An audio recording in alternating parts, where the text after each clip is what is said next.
T M P news کے studio میں خوش آمدید۔ حافظ آباد سے ہمارے بیورو چیف حاجی امداد اللہ حجازی کی رپورٹ کے مطابق عاشر بھٹی میڈیا گروپ کے وفد کی نو منتخب صدر ڈسٹرکٹ بار حافظ آباد سے ملاقات۔ عاشر بھٹی میڈیا گروپ کے ایک اعلیٰ سطحی وفد نے ڈسٹرکٹ بار ایسوسی ایشن حافظ آباد کے نو منتخب صدر چودھری مبشر عزیز گجر سے ملاقات کی۔ ملاقات کا بنیادی مقصد نو منتخب صدر کو ان کی شاندار کامیابی پر مبارکباد پیش کرنا اور نیک تمناؤں کا اظہار کرنا تھا۔ اس موقع پر عاشر بھٹی میڈیا گروپ کے چیئرمین عاشر بھٹی، وائس چیئرمین میاں مبشر حسین بھٹی، صدر زاہد علی، شفاقت بشیر، عبدالرحمان، مرزا عمران اور مہر مشتاق نے شرکت کی۔ وفد کے اراکین نے نو منتخب صدر کو پھولوں کے گلدستے پیش کیا اور ان کے لیے نیک تمناؤں کا اظہار کیا۔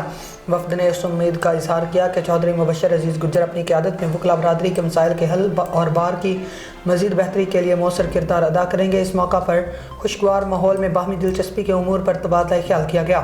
نو منتخب صدر چودھری مبشر عزیز گجر نے عاشر بھٹی میڈیا گروپ کے وفد کا شکریہ ادا کرتے ہوئے کہا کہ میڈیا اور وکلا برادری کا باہمی تعاون معاشرے میں مثبت تبدیلی لانے میں اہم کردار ادا کرتا ہے۔